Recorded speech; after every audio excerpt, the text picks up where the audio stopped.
Hello everyone, a very very warm welcome to my YouTube channel job hunt with Abhishek. I hope कि आप लोग बहुत ही स्वस्थ होंगे और मस्त होंगे। आज का जो जॉब रहने वाला है वो आपका सैनिक स्कूल की तरफ से आया हुआ है। ये सैनिक स्कूल आपका सिचुएटेड है संबलपुर डिस्ट्रिक्ट में, जो कि उड़ीसा स्टेट में आता है। ठीक है। तो आपका पोस्टिंग जो है वो उड़ीसा स्टेट में होने वाला है। तो ये है उसका ऑफिशियल वेब लिंक, ठीक है, सॉरी वेबसाइट। और ये उसका वेब लिंक लिंक जो है मैं डिस्क्रिप्शन बॉक्स में पिन कर दूंगा। वहां से आप डायरेक्टली आ सकते हैं।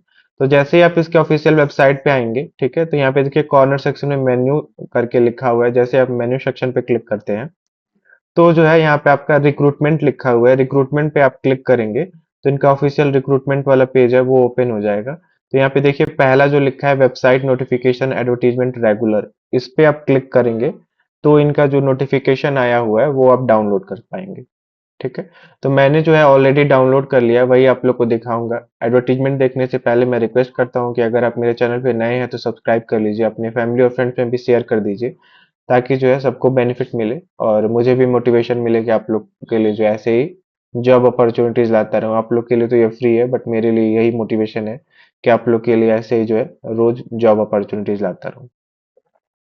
तो चलिए देख लेते हैं कि एडवर्टीजमेंट में क्या क्या दे रखा है इन लोगों ने। तो ये है उनका ऑफिशियल एडवर्टीजमेंट। ठीक है, देखिए ये आपका सैनिक school Sambalpur Orissa district Orissa state से आया हुआ है। ठीक है, यहाँ पे रेगुलर और कॉन्ट्रेक्चुअल बेसिस दोनों पे दोनों जो है पोस्ट रहने वाला है। ठीक है। तो पहला अगर हम देखें तो देखिए ये ए वाला पीजीटी इंग्लिश के लिए रहने वाला है रेगुलर बेसिस पे, मतलब ये रेगुलर पोस्ट है, ये कॉन्ट्रेक्चुअल नहीं है। यहाँ पे एक वैकेंसी है। ठीक है।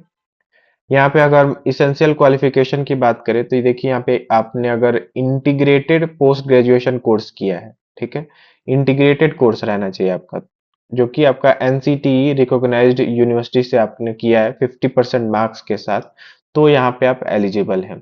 ठीक है। देखिए यहाँ पे सी टेट वगैरह जो है कंपलसरी नहीं है, ये डिजायरेबल में दे रखा है एस टेट वगैरह। ठीक है, अभी हम बात देख लेंगे।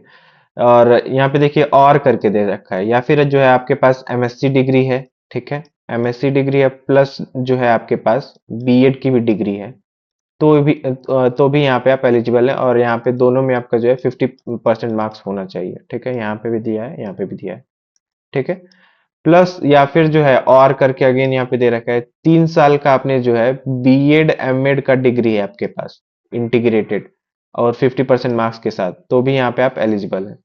या फिर जो है आपके पास 4 साल का इंटीग्रेटेड डिग्री है with at least 50% marks from NCTE recognized institution से इंक्लूडिंग, जिसमें बीएड भी आपका होना चाहिए। ठीक है, तो भी यहाँ पे आप एलिजिबल हैं। ठीक है, यहाँ पे देखिए आपको इंग्लिश मीडियम में पढ़ाने आना चाहिए और 21 से 40 ईयर्स आपका एज होना चाहिए इस डेट के अकॉर्डिंग। ठीक है, यहाँ पे देखिए आपका पे लेवल की हम बात करें तो यहाँ पे आपका पे लेवल 8 के अकॉर्डिंग आपको जो है 47,600 से लेके 1,51,100 आपको पर मंथ दिया जाएगा एज पर द 7 CPC।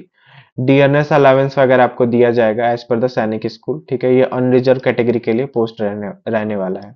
ठीक है, देखिए यहाँ पे डिजायरेबल क्वालिफिकेशन में दे रखा है कि अगर आपने सीटेट वगैरह या फिर एसटेट वगैरह क्लियर किया है तो आपको ऑफकोर्स जो है प्रेफरेंस दिया जाएगा, बट ऑल्दो ये डिजायरेबल में दे रखा है तो ये मैंडेटरी नहीं है। अगर आपने नहीं क्लियर किया है फिर भी आप यहाँ पे अप्लाई कर सकते हैं। ठीक है, प्लस जो है आप अगर आपके पास एक्सपीरियंस है टीचिंग वगैरह का तो भी यहाँ पे जो है आपको प्रेफरेंस दिया जाएगा।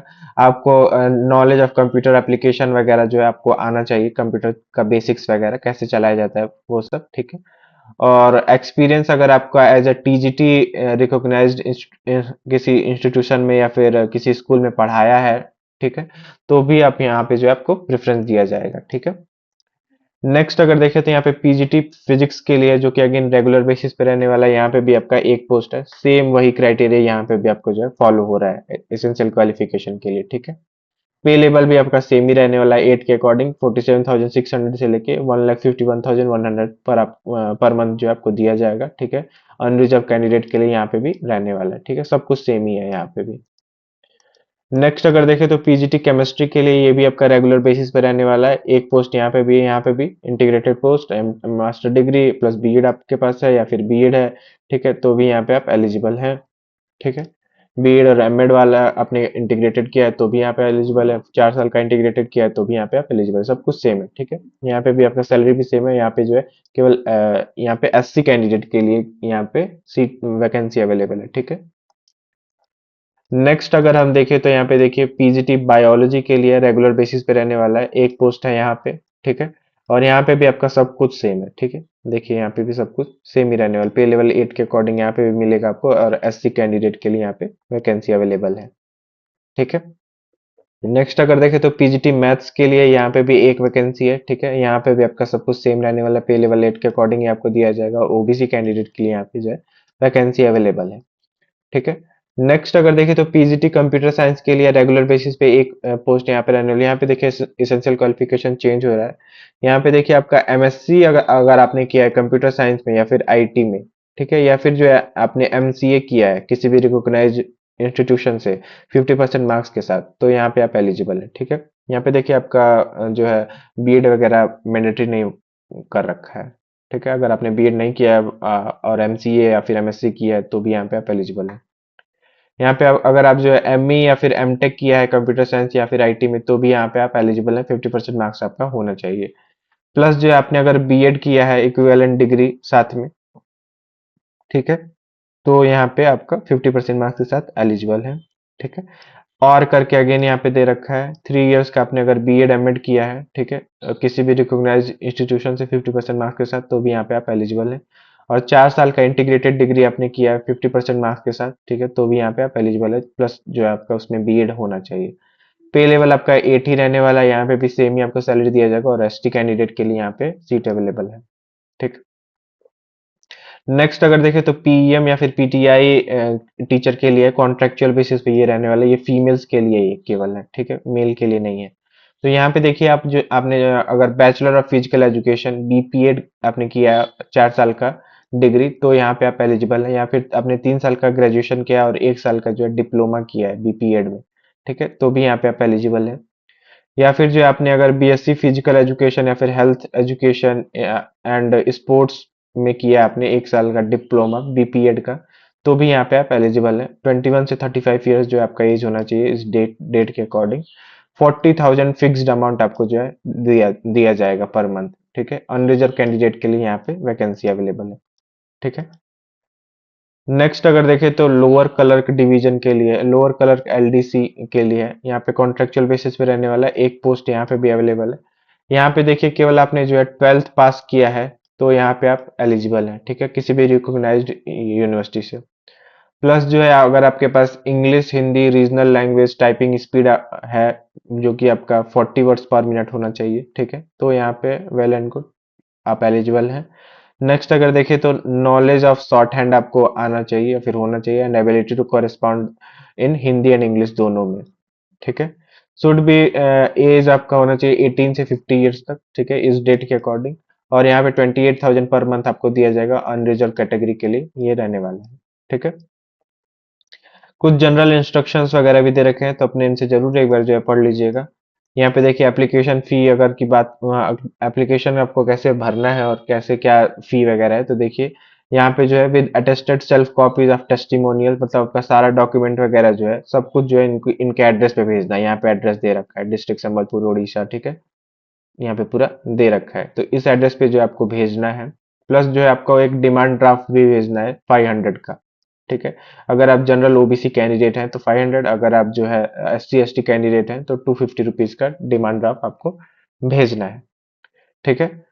और यहाँ पे देखिए डिमांड ड्राफ्ट जो है आप इस बैंक से, जो कि state bank of Orissa Ghoshla branch, IFC code वगैरह दे रखा है, तो इसी बैंक से जो है आपको पे करना है, ठीक है। और आपका जो है पूरा डॉक्यूमेंट वगैरह करके इनके एड्रेस पे आप जो है पोस्ट कर दीजिएगा, और एनवलप पे जरूर लिख दीजिएगा कि कौन सी पोस्ट के लिए अप्लाई कर रहे हैं, और उसका एडवर्टीजमेंट नंबर वगैरह जो भी दिया है सब कुछ, ठीक है, यहाँ पे पूरा लिखा हुआ है इन लोगों ने, ठीक है। आप जो है अपना वैलिड ईमेल एड्रेस और मोबाइल नंबर दीजिएगा, ताकि जो है अगर आप सेलेक्ट हो रहे हैं तो ये जो है आपको कांटेक्ट कर पाए, ठीक है। और बाकी ऐस कोई कुछ भी आपको जो है पोस्टल एड्रेस वगैरह या फिर ईमेल वगैरह के थ्रू नहीं बताया जाएगा, ये आपको जो है जाके इनके ऑफिशियल वेबसाइट पे जो है आपको चेक करना है, ठीक है, ये है उनका ऑफिशियल वेबसाइट, ठीक है। नेक्स्ट अगर हम देखें तो यहाँ पे जो है आपका देखिए यस, यहाँ पे देखिए आपका सिलेक्शन जो है कैसे किया जाएगा। पहले आपका रिटन टेस्ट होगा, फिर क्लास डिमॉन्स्ट्रेशन होगा, फिर आपका स्किल प्रैक्टिकल टेस्ट होगा एंड देन इंटरव्यू होगा फाइनली। ठीक है, उसके बेसिस पे जो है आपका सिलेक्शन किया जाएगा। नीचे भी ये लोग ने दे रखा है, देखिए structure of selection process, phase one, phase two, phase three यहाँ पे दे रखा है। ठीक है, तीन फेज यहाँ पे दे रखा है। तो पहले फेज वन में आपका रिटन टेस्ट होगा, फेज टू में जो है class demonstration, physical skill, physical या फिर स्किल टेस्ट या फिर प्रोफिशिएंसी या फिर ट्रेड टेस्ट आपका हो सकता है, कुछ भी एक हो सकता है। थर्ड फेज जो है आपका इंटरव्यू हो सकता है। यहाँ पे टेंटेटिव डेट दे रखा है जो कि आपका हो सकता है लास्ट वीक ऑफ अप्रैल 2025। ठीक है, तो ये टेंटेटिव है, ये आप अगेन जो है आपका फिक्स्ड नहीं है अभी डेट। ठीक है, तो चेंज भी हो सकता है।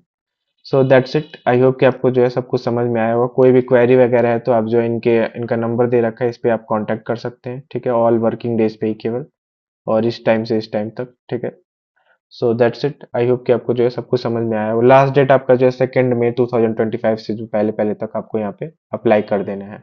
ठीक है, so that's it, I hope कि आपको जो है सब कुछ समझ में आया होगा। स्टिल कोई क्वेरी है तो आप जो है कमेंट सेक्शन में कमेंट करके पूछ लीजिएगा, I will be happy to help you. And again I request you all कि जितना हो सके उतना जो है आप लोग सब्सक्राइब करिए। ठीक है, और वीडियोस को आप लोग पूरा देखा करिए ताकि जो है कोई भी डाउट ना आए। ठीक है, so thank you very much.